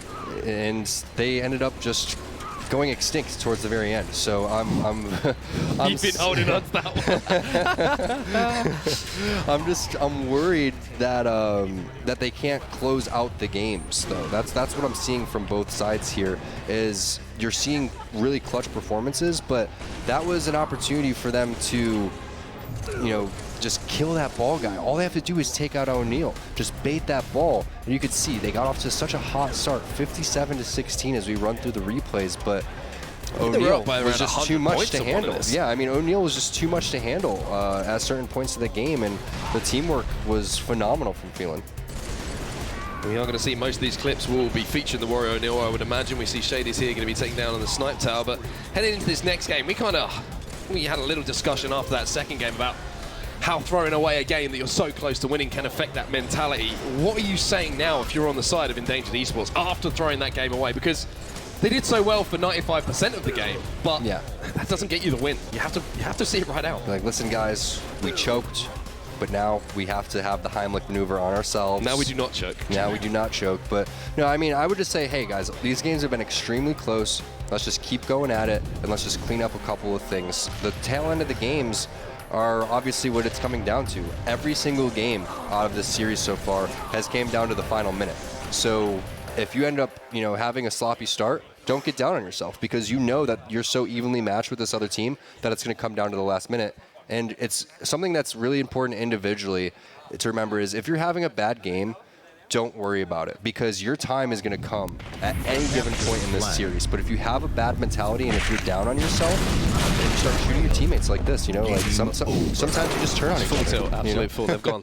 Their heads are gone. Anyway, one thing that I think is very good for Endangered Esports is the fact that we are going to a quick-paced game type now. One of the quickest paced game types that we have, capture the flag Heretic, because of the fact that they did play so well for so long in that Guardian Ball game, but they did the same thing here. They're up by 3 or 4 caps. So it kind of regains that confidence if they get out to a hot start here.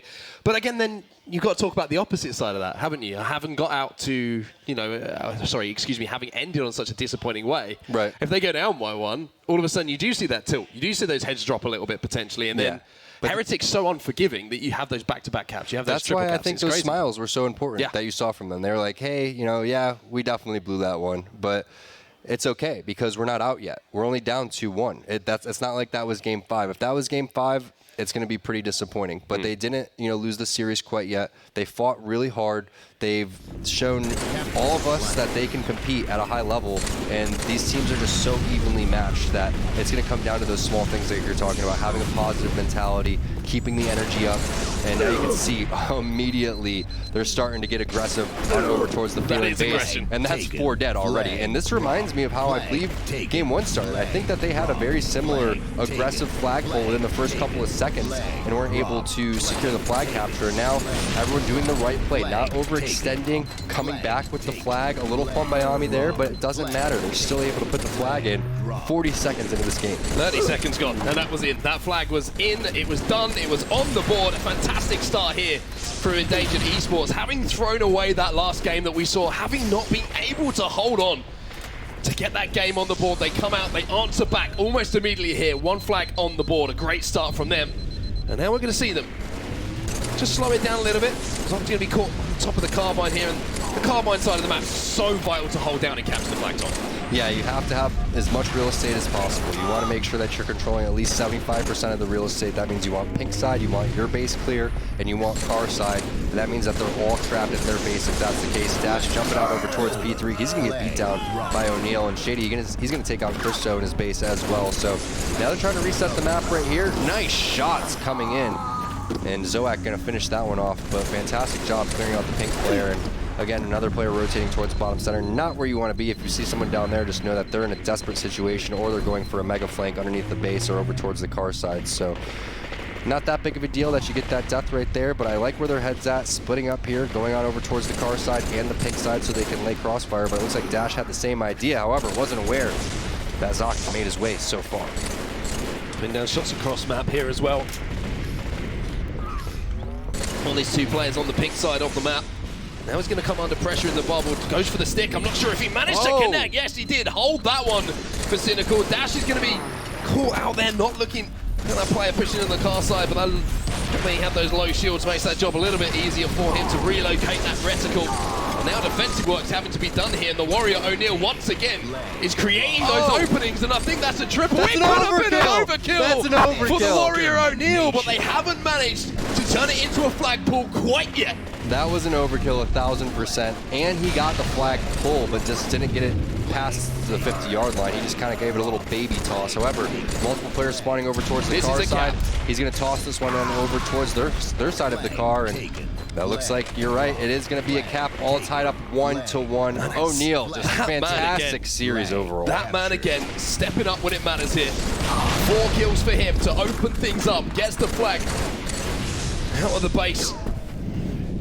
And then continues his fine form that we've seen throughout the series. Not going to be taken down now, and something like that really can spark you into a life as a player. How good does it feel when you pick up that overkill? And not only that, and you get the flag convert touch on it. Yeah, and you get the flag touch too, plus you convert on that. That's a great feeling, 1,000%. And one of the things that you're starting to notice, though, is the high priority on the car side of the map. Both of these flags have been pulled over towards there. It's pretty rare to see, a top center run.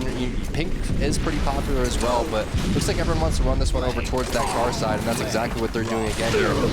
O'Neal not able to pick up the overkill right there, but does pick up 2 for his worries, and Rallies is going to be over there as well. So, or Christo is going to be over there, so you got to watch out because he does pick it up, and that's just that one guy that you got to worry about. I would have liked to see that flag drop there and maybe take that fight yourself. Stay alive, make sure you pick up the kill, because as you say, Tom, that one guy who's alive on the map has now managed to cause enough of a ruckus to slow that flag down completely. Yeah, and now you're seeing it turn around. Endangered Esports, they're saying, it's time for us to answer back and get a flag cap of their own. Who's in the base though? The Warrior O'Neal. Can he come up clutch again?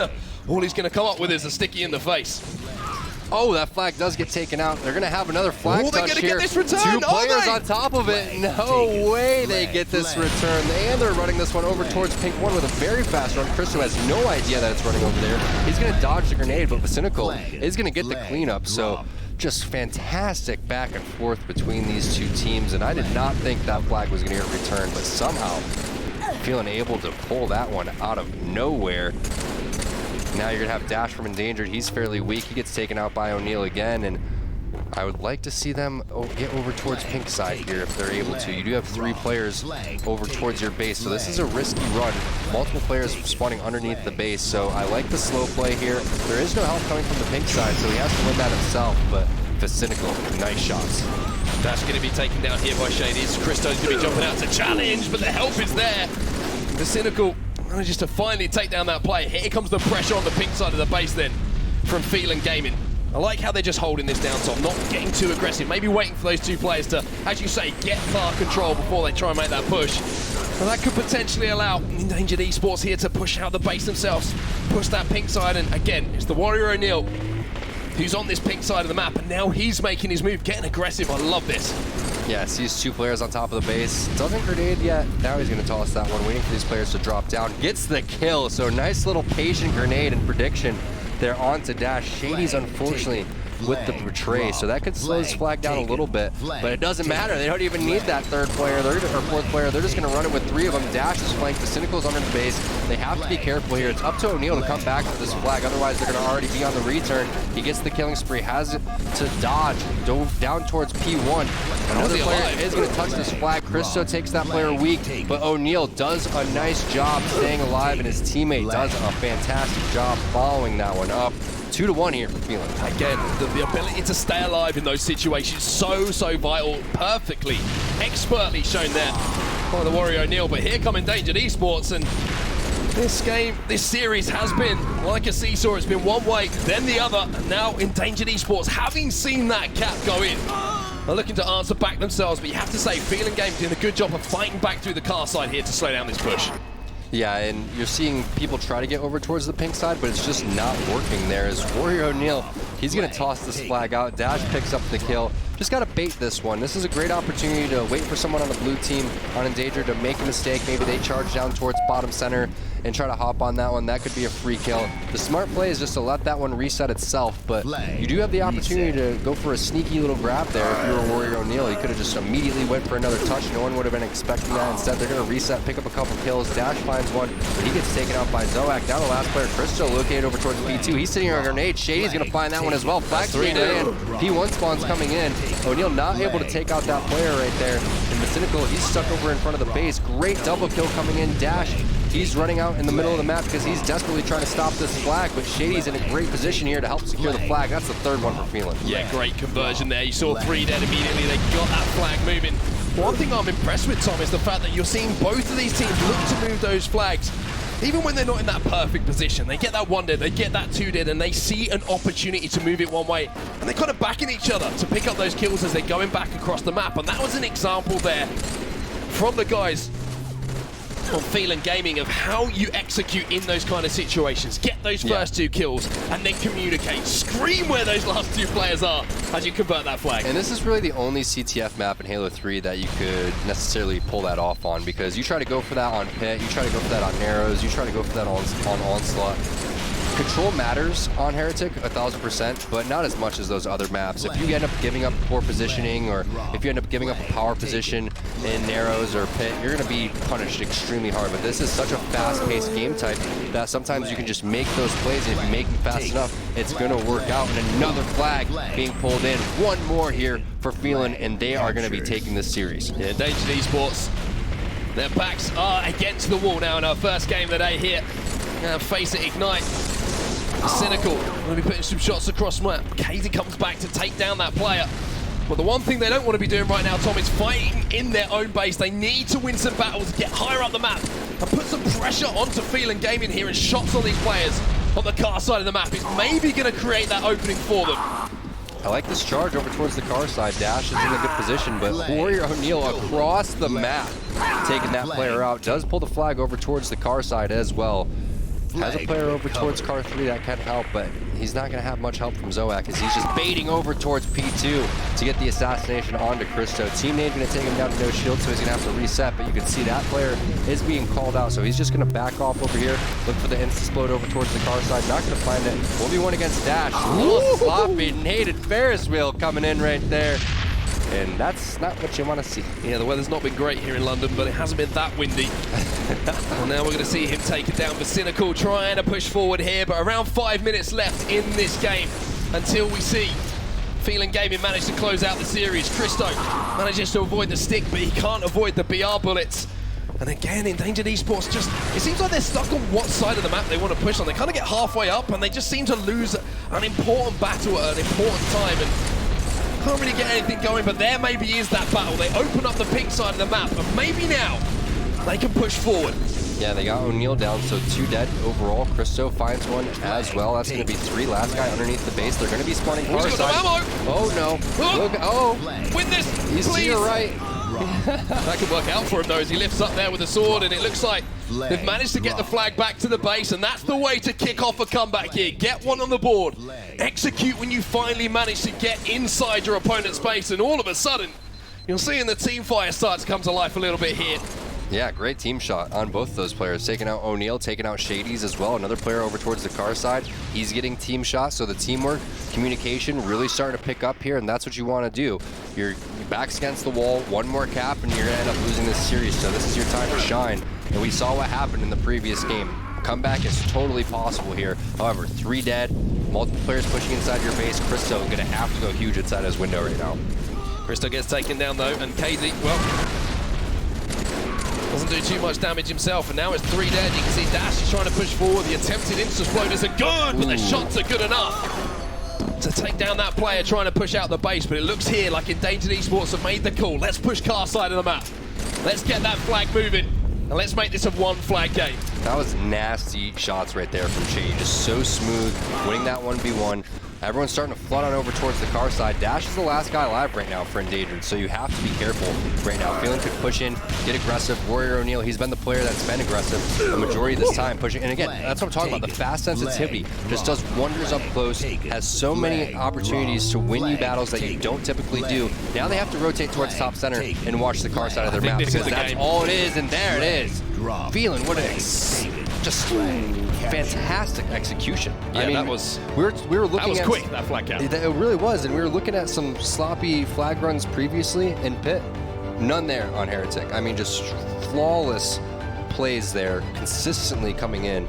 Endangered, unfortunately for them, they won the first game, lost the next 3, but hats off to them. They still played a fantastic series. We're going to look at the statistics here, and there's one man I'm going to look at, because once again, my math is terrible, by the way, but I know that that is a positive 14. And I say I know because I wasn't 100% sure, and I still had to take that time to add it all up. But a positive 14 there from the Warrior O'Neal, contributing so much across the map. 28 assists as well coming in from Zoak. He seems to be doing quite a lot of work for his team, and a well-deserved win, you have to say that. They were so good at executing on those opportunities they were given.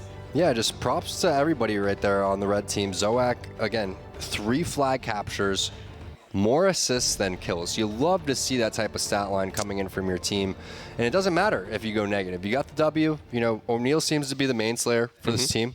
But Endangered, again, they can't hold their heads too low. They played a fantastic series. They can go back and look at this, and that's the beauty of these tournaments and going through pool play and not being forced right into bracket play immediately, is you have opportunities to get better. And this is the competition that you're looking to face, that you want to implement game-changing things while the tournament's going on, while the series are going on, and those are the teams that you're going to see are going to thrive here. If you get mad at one another and you start, you know, throwing out unrealistic constructive criticism, then that's the best. Unrealistic constructive criticism. Yeah, I mean, that's my favorite label for it's just calling someone trash. Well, it's everybody's fault, right? It's everybody's fault when you lose, and you just have to go back and you have to say, hey guys, what could we have done better? And on the side, it was this game here, really. It was this game was the turn game, and you win that, you're potentially going to game 5. Who knows how it's going to unfold, but you could see Phelan really riding that momentum from Guardian Ball into this Heretic game, and they played just so well together, and that was the overkill right there that you saw from Warrior O'Neal, where he drops down and gets that assassination on the player, and that's where they go and run that flag. And I don't think they lost momentum after that onset, really. I mean, they just continued to feed off O'Neal. He was, you know, doing so much over towards pink side of the map. They had a fantastic job over towards the car side. That flag return was huge right there as well. And when you start really starting to pile on all these different factors, that's why they won the series. I think one thing that impressed me from Phelan Gaming as well was You know, it's maybe some of the criticisms that we had early on in the series that we were kind of like, maybe they're a little bit nervous, maybe there's a few things that they could tighten up on. By the end of the series, they had started to improve. They had started to tighten up on those things. And when you are in this Swiss format, getting out to that hot start is obviously great, but now they're going to be moving into face someone who is also playing particularly well, because they're going to be 1-0 as well, matching up with their record, and they're going to have to be at the top of their game. They're going to have to keep those mistakes minimal. And for the guys on Endangered Esports, it was just not the ability to not close out games. And those little moments, we call them little moments, but in the hindsight of the entire tournament, as you move through tournaments, the little moments are the things that make the difference. Yeah, and that's why you look at that Guardian ball game, you say, hey, that was our game. We should have won that. We could have been up in this series 2-1. Heck, we could have just thrown Game 4 out of the window and just said, let's go right into that, I believe, narrow Slayer, it would have been there. And you saw what they would do with the sniper rifles in their hands. So maybe, you know, it's just they struggle when they don't have the weapons or don't have control or things like that. But again, Endangered, they can just go and look at this and say, hey, what did we do wrong in that Guardian ball game? And really, it was just not having eyes on top center is what cost them that game. It wasn't anything too crazy. They just allowed O'Neal to get that ball, get it bottom green. And once you give a team like that type of opportunity, they're going to try to take advantage of it. And that's exactly what Phelan did. Well, Phelan, obviously feeling pretty good right now. And one man who's looking good, as always, he always does, it's Wonderboy. He's down on the floor, one of the players right now. Thank you guys so much. I'm here with the series winner, Zoak. Zoak, congratulations, mate. Talk me through that series. It was really rough, though. So it was the first series of our day. So we went in pretty nervous, as you might have noticed on CTF on Pit. It didn't go too well, but due to the amount of assists, I saw that on our level we had good team play. So I knew that even if we lost the first game, we can step it up in game 2, and that's what we did. They closed it out a little bit in the end, but we still won by 3 kills, so I take that. I think the most important game here was game 3, Guardian up ball. We were down by, like, I don't know, 70 or 60 seconds at one point. And I wasn't too motivated, to be honest, but my team just hyped it up and clutched the shit out in the end. And so we won in the last like 20 seconds or so. We came back pretty good, and that was pretty much the neck breaker for the other team, I think, because we were so much motivated after that it was a great game 4 for us as well on Heretic. I wanted to say Truth. It's not Halo 5 anymore. I got to ask you, I spoke to you before the series. You said that you scrimmed them online. You won 10-1. Was there anything more surprising playing them here at LAN, considering you had that big of a scoreline, maybe a little bit closer this time around? More surprising, definitely, yeah. It was way tougher than expected, so you should never underestimate a team. Obviously, we didn't underestimate them. It was just the atmosphere is different than when you're sitting at your home and in your own building and just play on your own TV and stuff. So I don't know. It's different. Everything is different, and you should never underestimate any team. No matter how good you win, or yeah. I think that's a good mentality to have. 1-0 in your group now. You got the first win on the board. Is there any team that you're particularly looking out for, or maybe a team that you want to play? Not really. We have scrimmed against like the down 50% teams, and we won against some, we lost against some, and in the end I think we aim for top 16, so we are not a great team or anything, but we try to make our best, and I'm glad that we had a chance to play on main stage as well here. I didn't expect that, so I'm very happy about that. And I hope my team, well, I will make our team proud, yeah. Lastly, where do you think a realistic placement would be for your team? I think we have around 26 teams here at FACEIT Ignite. Where do you guys stack up within that kind of level of competition?